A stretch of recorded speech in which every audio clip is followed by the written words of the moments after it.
ناظرین کی خدمت میں سلام و آداب. آپ دیکھ رہے ہیں وائس آف لداخ. آج سنیچر ہے دسمبر کی 20 اور جمادی الاخر کے 28 تاریخ.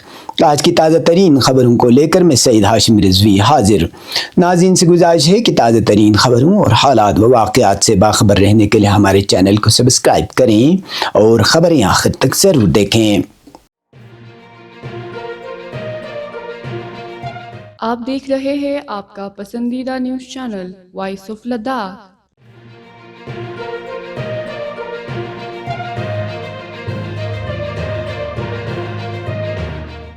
یونین ٹیریٹری لداخ کے لیہ ضلع میں روایتی تہوار لوسل سابقہ برسوں کے برعکس سادگی کے ساتھ منایا گیا. 24 ستمبر کو پیش آنے والے واقعے کے پیش نظر پورے یونین ٹیریٹری لداخ میں لوسر کی تقریبات نہایت محدود پیمانے پر منعقد کی گئیں. اس سلسلے میں لداخ بدھسٹ ایسوسی ایشن نے عوام سے اپیل کی تھی کہ لوسر کو انتہائی سادگی کے ساتھ منایا جائے، جس پر عوام نے بھرپور عمل کیا اور بڑے اجتماعات و پرجوش تقاریب سے گریز کیا. آج دھرم سینٹر لیہ میں روایتی مذہبی رسومات پرامن اور باوقار انداز میں ادا کی گئیں، تاہم کسی قسم کی شان و شوکت یا روایتی جشن کا مظاہرہ نہیں کیا گیا. صرف مختصر اور سادہ رسومات انجام دی گئی. اس موقع پر عوام نے ایک مرتبہ پھر اس بات کا اعادہ کیا کہ حالات کے پیش نظر اس سال لوسر کو جوش و خروش کے بجائے سادگی اور وقار کے ساتھ منایا جائے گا.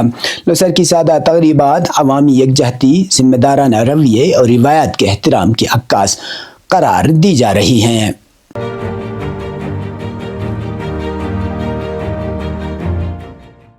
لیفٹیننٹ گورنر لداخ شری کویندر گپتا نے مہوتسو جموں و کشمیر و لداخ 2025 کے تیسرے ایڈیشن کا افتتاح کیا.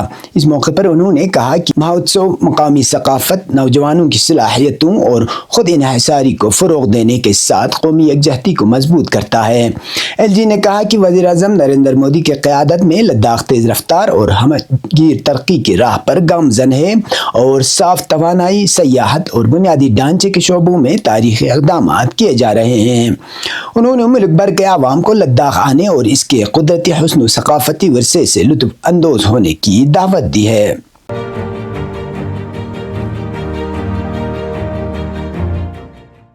یونین ٹیریٹری لداخ کی معروف دینی و سماجی تنظیم امام خمینی میموریل ٹرسٹ کو عالمی سطح کے باوقار بین الاقوامی امام خمینی ایوارڈ سے نوازے جانے پر نہ صرف یو ٹی لداخ بلکہ جموں و کشمیر، ملک کے مختلف حصوں اور بیرون ملک سے بھی مسلسل تہنیتی پیغامات موصول ہو رہے ہیں.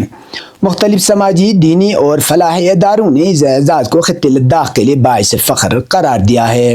واضح رہے کہ گزشتہ دنوں اسلامی جمہوریہ ایران کے دارالحکومت تہران میں پہلے 2 سالہ بین الاقوامی امام خمینی ایوارڈ کا باضابطہ اعلان کیا گیا، جس کے تحت دنیا کی 14 مختلف ممالک سے تعلق رکھنے والے ممتاز اداروں اور شخصیات کو ان کی نمایاں خدمات کے اعتراف میں یہ اعزازات پیش کیے گئے.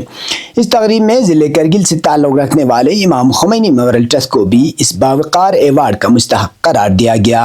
امام خمینی میموریل ٹرسٹ کرگل کو یہ اعزاز معاشرتی خدمات، تعلیمی سرگرمیوں اور بین المذاہب ہم آہنگی کے فروغ میں مؤثر اور مسلسل کردار ادا کرنے پر دیا گیا ہے. ایوارڈ تقریب اسلامی جمہوریہ ایران کے صدر ڈاکٹر مسعود پزشکیان کی زیر صدارت منعقد ہوئی، جہاں ٹرسٹ کی جانب سے الحاج اصغر علی کربلائی نے ادارے کی نمائندگی کرتے ہوئے صدر مملکت کے ہاتھوں یادگاری ایوارڈ وصول کیا.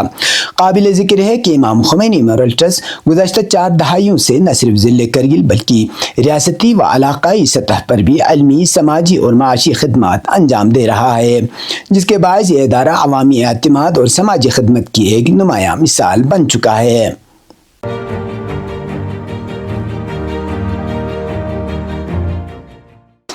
ملک کے سب سے بلند کرشی وگیان کیندر KVK نیوما نے 16 دسمبر 2025 کو ٹکا گاؤں سے 16 روزہ سوچھتا پکواڑا مہم کا آغاز کیا، جو 31 دسمبر 2025 تک جاری رہے گی. یہ مہم قومی سطح پر صفائی ستھرائی مہم کا حصہ ہے. اس پروگرام کا افتتاح KVK نیوما کے سربراہ ڈاکٹر پنچوک ٹنڈوب کی قیادت میں کیا گیا، جس میں KVK کے سائنسدانوں، عملے، کسانوں اور مقامی دیہاتوں نے شرکت کی.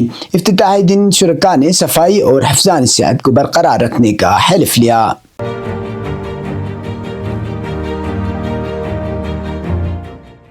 گڈ گورننس ویک کے موقع پر تحصیل ڈسکٹ گاؤں لیہ کے تیاکشی میں پرشاسن گاؤں کی اور سے 2025 مہم کے تحت انتظامیہ آپ کے دروازے پر آؤٹ ریچ کیمپ کا کامیاب انعقاد عمل میں آیا۔ کیمپ میں مختلف محکموں کے افسران نے شرکت کی اور مقامی لوگوں سے براہ راست رابطہ قائم کرتے ہوئے عوامی شکایت سنی، سوالات کے جواب دیے اور مقامی مسائل سنے گئے۔ اس موقع پر متعدد خدمات بھی فراہم کی گئیں، جن میں 4 schedule tribe certificates, 2 resident certificates اور 10 آمدنی سرٹیفکیٹس اہل مستحقین کو جاری کیے گئے۔ اس کے علاوہ مختلف محکموں کی جانب سے دیگر ضروری سہولیات بھی فراہم کی گئیں، جبکہ مستفید افراد کو سرکاری اسکیموں اور فلاحی پروگراموں سے متعلق رہنمائی بھی دی گئی۔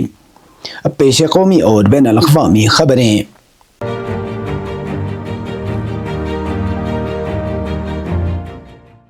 میر واعظ کشمیر مولوی محمد عمر فاروق نے بہار کے وزیر اعلیٰ نتیش کمار کی جانب سے ایک خاتون ڈاکٹر کے چہرے سے نقاب کھینچنے کے عمل کی شدید مذمت کرتے ہوئے اس معاملے میں معافی مانگنے کو کہا ہے۔ میر واعظ نے زبردستی نقاب ہٹانے کو انسانی وقار، عزت نفس اور اخلاقی حدود کی صریحاً خلاف ورزی قرار دیا اور کہا کہ اختیار، طاقت یا دفتر کا کوئی عہدہ کسی دوسرے شخص کی عزت نفس میں مداخلت کا حق نہیں دیتا۔ سری نگر کی تاریخی جامع مسجد میں خطبہ جمعہ کے دوران اجتماع سے خطاب کرتے ہوئے میر واعظ نے اس بات پر زور دیا کہ جب عوام کے وقار کو پائمال کیا جاتا ہے، خاص طور پر کسی صاحب اختیار کے ذریعے، تو یہ معاشرے میں ایک پریشان کن اور خطرناک پیغام دیتا ہے۔ میر واعظ نے کہا کہ یہ اخلاقی ذمہ داری کا تقاضا ہے کہ بہار کے وزیر اعلیٰ اس خاتون سے اپنے فعل کے لیے معافی مانگیں اور ان تمام عناصر کو جو اس غیر اخلاقی عمل کو نام نہاد ترقی کے نام پر دفاع کر رہے ہیں، اس روش کو انہیں ترک کرنا چاہیے۔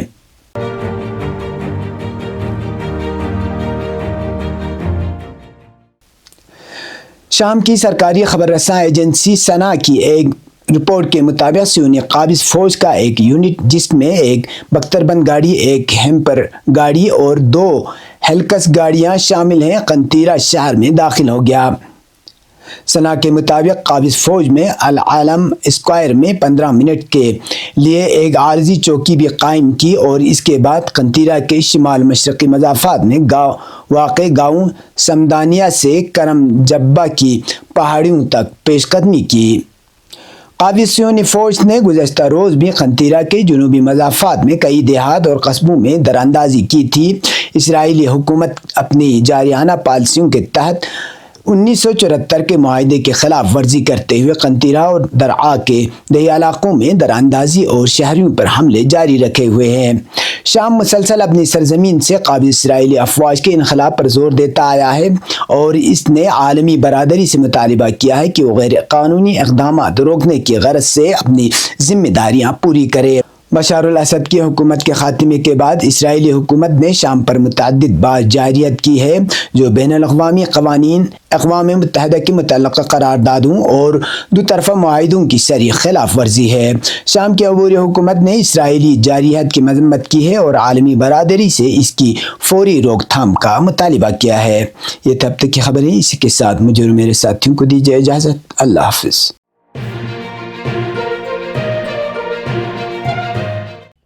مقامی، قومی اور بین الاقوامی خبروں سے باخبر رہنے کے لیے چینل کو لائک، شیئر اور سبسکرائب کریں، ساتھ ہی بیل آئیکن دبانا نہ بھولیں۔